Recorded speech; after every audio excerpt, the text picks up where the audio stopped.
Oasis Audio presents Kelly's Chance by Wanda Brunstetter. Read for you by Jaimee Draper.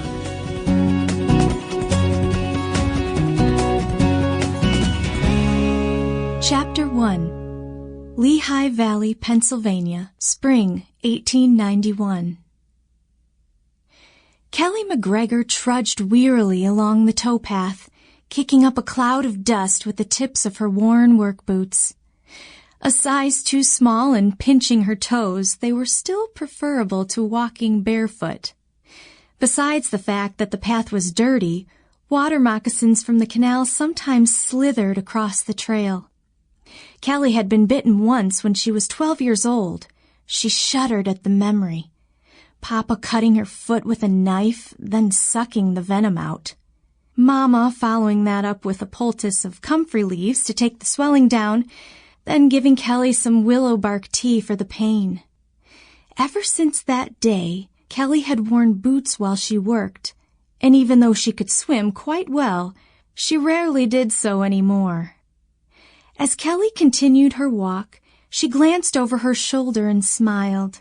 Sure enough, Herman and Hector were dutifully following, and the rope connected to their harnesses still held taut. "Good boys," she called to the mules. "Keep on coming." Kelly knew most mule drivers walked behind their animals in order to keep them going, but Papa's mules were usually dependable and didn't need much prodding. Herman, the lead mule, was especially obedient and docile, so Kelly walked in front or sometimes alongside the team, and they followed with rarely a problem. Herman and Hector had been pulling Papa's canal boat since Kelly was 8 years old, and she'd been leading them for the last 9 years.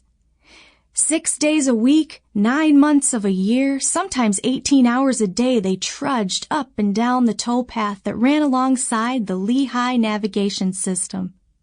The waterway, which included the Lehigh Canal and parts of the Lehigh River, was owned by a Quaker named Josiah White. Due to his religious views, he would not allow anyone working for him to labor on the Sabbath. That was fine with Kelly. She needed at least 1 day of rest. "If it weren't for the boatman's children, the canal wouldn't run a day," she mumbled. "Little ones who can't wait to grow up so they can make their own way." Until 2 years ago, Kelly's older sister Sarah had helped with the mules. Then she ran off with Sam Turner, one of the lock tender's boys who lived along their route. Sarah and Sam had been making eyes at each other for some time, and one day shortly after Sarah's 18th birthday, they ran away together. Several weeks later, Sarah sent the family a letter saying she and Sam were married and living in Phillipsburg, New Jersey. Sam had gotten a job at Warren Soapstone, and Sarah was still looking for work. Kelly and her folks hadn't seen or heard a word from the couple since. Such a shame. She sure did miss that sister of hers. Kelly moaned as she glanced down at her long gray cotton skirt, covered with a thick layer of dust. She supposed the sifting dirt was preferable to globs of gritty, slippery mud which she often encountered in early spring. "Long skirts are such a bother. Sure wish Mama would allow me to wear pants like all the mule boys do." In the past, when the wind was blowing real hard, Kelly's skirt billowed, and she hated that. She'd solved the problem by sewing several small stones into the hemline, weighing her skirt down so the wind couldn't lift it anymore. Kelly looked over her shoulder again, past the mules. Her gaze came to rest on her father's flat-roofed, nearly square wooden boat.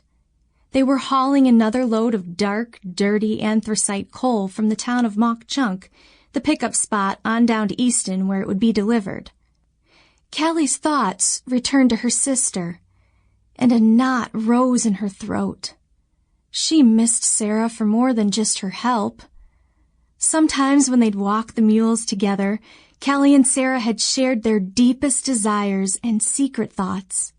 Sarah admitted how much she hated life on the canal.